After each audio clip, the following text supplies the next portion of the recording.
চাঁদপুরে ভরা মৌসুমেও কমেনি ইলিশের দাম। আজকের বাজারে 1 কেজি ওজনের ইলিশ বিক্রি হচ্ছে 1700 টাকায়। চাঁদপুরের বড় স্টেশন মাছঘাট থেকে আরো জানিয়েছেন তালহা জুবায়ের।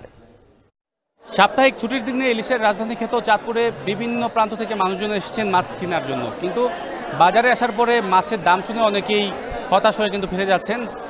যদিও এখন ইলিশের ভরা মৌসুম এবং ক্রেতা যারা আসছেন তারা বলছেন যে এই সময়ে এসে ইলিশের যে দাম বিক্রেতারা হাঁকাচ্ছেন তা কিন্তু আসলে অনেকটাই অকল্পনীয়, অবিশ্বাস্য বলে কিন্তু অনেকেই মনে করছেন।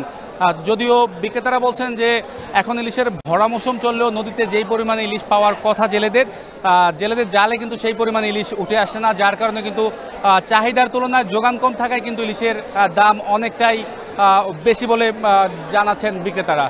আজকের বাজারে যে ইলিশ তা বলা চলে 1 কেজি ওজনের ইলিশ বিক্রি করা হচ্ছে 1700 টাকা ধরে। তাছাড়া 700 থেকে 800 গ্রাম 900 গ্রাম ওজনের ইলিশ বিক্রি করা হচ্ছে 1400 থেকে 1550 টাকা, এবং ছোট সাইজের যে ইলিশ রয়েছে তাও কিন্তু বিক্রি করা হচ্ছে 1000 থেকে 1150 টাকার মধ্যে। তবে স্থানীয় পদ্মা মেঘনার ইলিশের তুলনায় কিন্তু কেজিতে 2 থেকে 250 টাকা কম দরে কিন্তু বিক্রি করা হচ্ছে দক্ষিণাঞ্চল থেকে নিয়ে আসা ইলিশ। ব্যবসায়ীরা বলছেন যে আগামী যেই সময়টুকু রয়েছে সেই সময় যদি ইলিশের সরবরাহ আরও বৃদ্ধি পায় তাহলে কিন্তু দাম কিন্তু আরেকটু কমতে পারে বলে তারা মনে করছেন। তো সব কিছু মিলিয়ে এই ছিল আমার চাঁদপুর থেকে ইলিশের সবশেষ সংবাদ।